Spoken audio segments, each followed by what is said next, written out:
माननीय सभापति जी, पश्चिम एशिया में चल रहे युद्ध और उससे बनी परिस्थितियों से हम सभी परिचित हैं। मैं आज संसद के उच्च सदन के सामने और देशवासियों के सामने इन विकट परिस्थितियों पर सरकार का पक्ष साझा करने के लिए उपस्थित हुआ हूं। पश्चिम एशिया में चल रहे इस युद्ध को 3 सप्ताह से अधिक का समय हो चुका है। इस युद्ध ने पूरे विश्व में गंभीर ऊर्जा संकट पैदा कर दिया है। भारत के लिए भी ये स्थिति चिंताजनक है। इस युद्ध से हमारे व्यापार के रास्ते प्रभावित हो रहे हैं। इससे पेट्रोल, डीजल, गैस और फर्टिलाइजर जैसे जरूरी सामान की रूटीन सप्लाई प्रभावित हो रही है।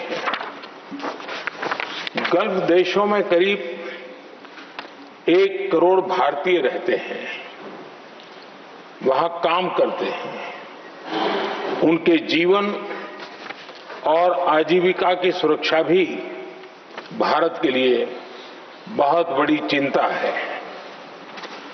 होर्मुज स्ट्रेट में दुनिया के अनेक जहाज फंसे हैं। उनमें बहुत बड़ी संख्या में भारतीय क्रू मेंबर्स हैं। ये भी भारत के लिए एक बड़ी चिंता का विषय है। ऐसी विकट परिस्थिति में आवश्यक है कि भारत की संसद के इस उच्च सदन से शांति और संवाद की एकजुट आवाज पूरे विश्व में जाए।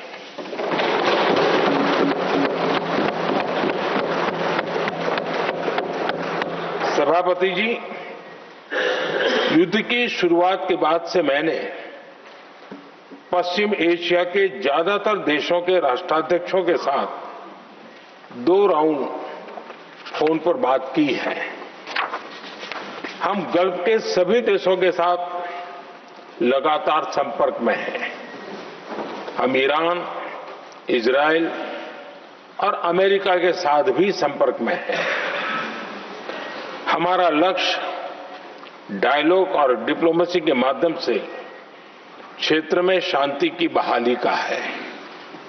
हमने डी एस्केलेशन और हॉर्मुज स्ट्रेट खोले जाने पर भी उनसे बात की है। कमर्शियल जहाजों पर हमला और हॉर्मुज स्ट्रेट जैसे अंतर्राष्ट्रीय जलमार्ग में रुकावट अस्वीकार्य है। भारत ने नागरिकों पर, सिविल इंफ्रास्ट्रक्चर पर, एनर्जी और ट्रांसपोर्ट से जुड़े इंफ्रास्ट्रक्चर पर हमलों का विरोध किया है। भारत डिप्लोमेसी के जरिए युद्ध के इस माहौल में भी भारतीय जहाजों के सुरक्षित आवागमन के लिए सतत प्रयास कर रहा है। भारत ने इस समस्या के समाधान के लिए संवाद का ही रास्ता सुझाया है। इस युद्ध में किसी के भी जीवन पर संकट मानवता के हित में नहीं है। इसलिए भारत का सतत प्रयास सभी पक्षों को जल्द से जल्द शांतिपूर्ण समाधान के लिए प्रोत्साहित करने का है। सभापति जी, संकट की स्थिति में देश विदेश में भारतीयों की सुरक्षा हमारी बहुत बड़ी प्राथमिकता है। युद्ध शुरू होने के बाद से लेकर अब तक 3,75,000 से अधिक भारतीय सुरक्षित भारत लौट चुके हैं।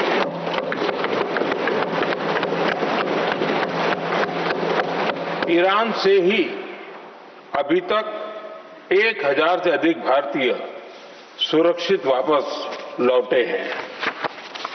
इनमें 700 से अधिक मेडिकल की पढ़ाई करने वाले युवा हैं। हमारी सरकार संकट के इस समय में पूरी संवेदनशीलता से काम कर रही है। सभी देशों ने वहां मौजूद भारतीयों की सुरक्षा का पूरा आश्वासन दिया है।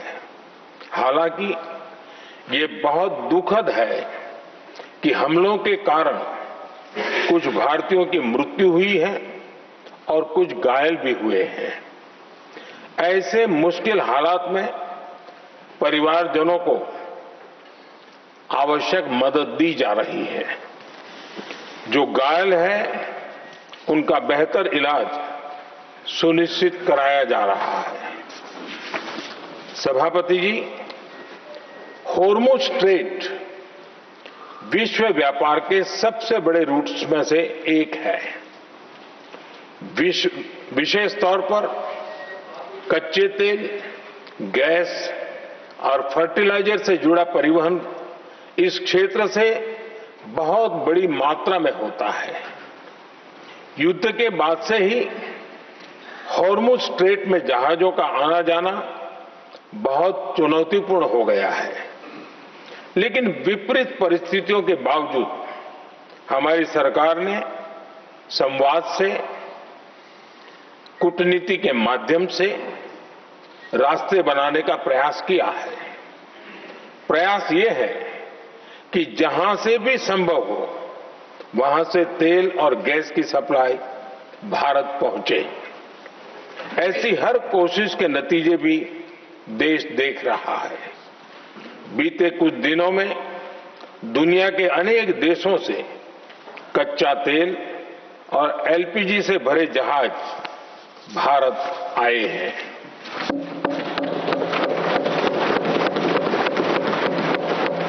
इस दिशा में हमारे प्रयास आने वाले दिनों में भी जारी रहेंगे। सभापति जी, भारत का प्रयास है कि तेल हो, गैस हो, फर्टिलाइजर हो, ऐसे हर जरूरी सामान से जुड़े जहाज भारत तक सुरक्षित पहुंचे। लेकिन इस युद्ध से बनी वैश्विक परिस्थितियां अगर लंबे समय तक बनी रहती है तो गंभीर दुष्परिणाम तय है। इसलिए भारत ने अपनी रेजिलियंस बढ़ाने के लिए जो भी प्रयास बीते वर्षों में किए हैं उनको और गति दे रहा है। सभापति जी, कोई भी संकट हो वो हमारे हौसलों और हमारे प्रयास दोनों की परीक्षा लेता है। देश ऐसे संकटों का बेहतर तरीके से सामना कर सके, इसके लिए बीते 11 वर्षों में निरंतर निर्णय लिए गए हैं। एनर्जी इंपोर्ट का डाइवर्सिफिकेशन ऐसे ही प्रयासों का हिस्सा है। पहले क्रूड ऑयल, एलएनजी, एलपीजी ऐसी एनर्जी जरूरतों के लिए 27 देशों से इंपोर्ट किया जाता था। वहीं आज भारत 41 देशों से एनर्जी इंपोर्ट करता है। बीते दशक में भारत ने संकट के ऐसे ही समय के लिए कच्चे तेल के भंडारण को भी प्राथमिकता दी है। हमारी तेल कंपनियां संकट के समय के लिए काफी मात्रा में पेट्रोल और डीजल का भंडार रखती है। बीते 11 वर्षों में 53 लाख मीट्रिक टन से अधिक का स्ट्रेटेजिक पेट्रोलियम रिजर्व भी डेवलप किया गया है और 65 लाख मीट्रिक टन से अधिक के रिजर्व की व्यवस्था पर देश काम कर रहा है। साथ ही बीते दशक में भारत की रिफाइनिंग कैपेसिटी भी अच्छी खासी बढ़ाई गई है। मैं आपके माध्यम से सदन को और देश को ये आश्वासन देना चाहता हूं कि भारत के पास क्रूड ऑयल के पर्याप्त स्टोरेज के और निरंतर सप्लाई की व्यवस्थाएं हैं। सभापति जी, हमारी सरकार की कोशिश है कि ईंधन के किसी एक ही स्रोत पर ज्यादा निर्भरता न रहे। सरकार घरेलू गैस सप्लाई में एलपीजी के अलावा पीएनजी पर भी बल दे रही है। बीते दशक में देश में पीएनजी कनेक्शन पर अभूतपूर्व काम हुआ है। बीते दिनों में इस काम को और तेज किया गया है। साथ ही एलपीजी के घरेलू उत्पादन को भी बड़े पैमाने पर बढ़ाने का प्रयास किया जा रहा है।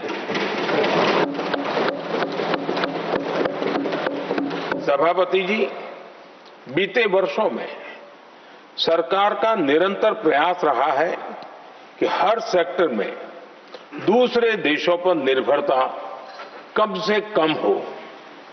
हम ज्यादा से ज्यादा आत्मनिर्भर हो, यही एकमात्र विकल्प है। जैसे भारत का 90% से अधिक ट्रेड विदेशी जहाजों पर होता है। ये स्थिति किसी भी वैश्विक संकट में भारत की स्थिति को और भी गंभीर बना देती है। इसलिए सरकार ने जहाज बनाने के लिए करीब 70,000 करोड़ रुपए का अभियान शुरू किया। भारत आज ship building, ship breaking, maintenance and overhauling ऐसी हर सुविधा के निर्माण पर तेज गति से काम कर रहा है। भारत अपने डिफेंस सेक्टर को भी अधिक रेजिलिएंट बना रहा है।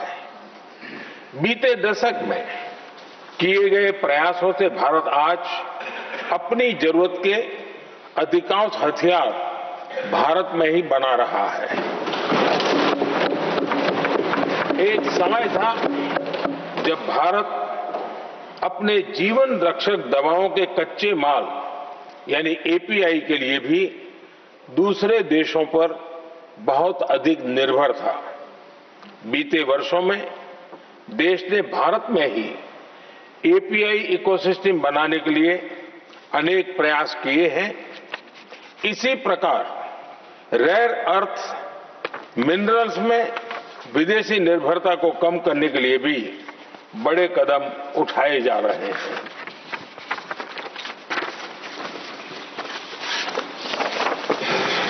आदरणीय सभापति जी, वर्तमान संकट ने पूरी दुनिया की इकोनॉमी को हिला दिया है।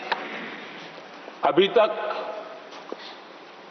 पश्चिम एशिया में जो नुकसान हुआ है उससे रिकवर होने में भी दुनिया को बहुत समय लगेगा। भारत पर इसका कम से कम दुष्प्रभाव हो, इसके लिए निरंतर प्रयास किए जा रहे हैं। हमारी इकोनॉमी के फंडामेंटल्स मजबूत हैं और सरकार पल हुए हैं। सरकार इसके शॉर्ट टर्म, मीडियम टर्म और लॉन्ग टर्म ऐसे हर प्रभाव के लिए एक रणनीति के साथ काम कर रही है। भारत सरकार ने एक इंटर मिनिस्ट्रियल ग्रुप भी बनाया है।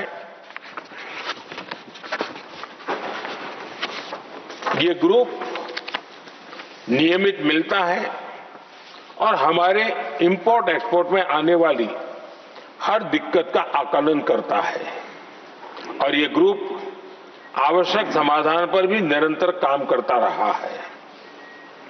जैसे कोरोना के समय में अलग अलग सेक्टर्स की चुनौतियों से निपटने के लिए एक्सपर्ट्स और ऑफिसर्स के एम्पावर्ड ग्रुप्स बने थे, वैसे ही कल ही ऐसे 7 नए एम्पावर्ड ग्रुप्स का भी गठन किया गया है। ये group supply chain, petrol diesel, fertiliser, gas, महंगाई ऐसे विषयों पर त्वरित और दूरगामी रणनीति के तहत कार्रवाई करने का काम करेंगे। मुझे पूरा भरोसा है कि साझा प्रयासों से हम परिस्थितियों का बेहतर सामना कर पाएंगे। आदरणीय सभापति जी, सरकार ये भी प्रयास कर रही है कि आने वाले बुआई के सीजन में किसानों को पर्याप्त खाद मिलती रहे। सरकार ने खाद की पर्याप्त सप्लाई के लिए आवश्यक तैयारियां की हैं। सरकार का निरंतर प्रयास है कि किसानों पर किसी भी संकट का बोझ न पड़े। मैं देश के किसानों को फिर आश्वस्त करूंगा कि सरकार हर चुनौती के समाधान के लिए उनके साथ खड़ी है।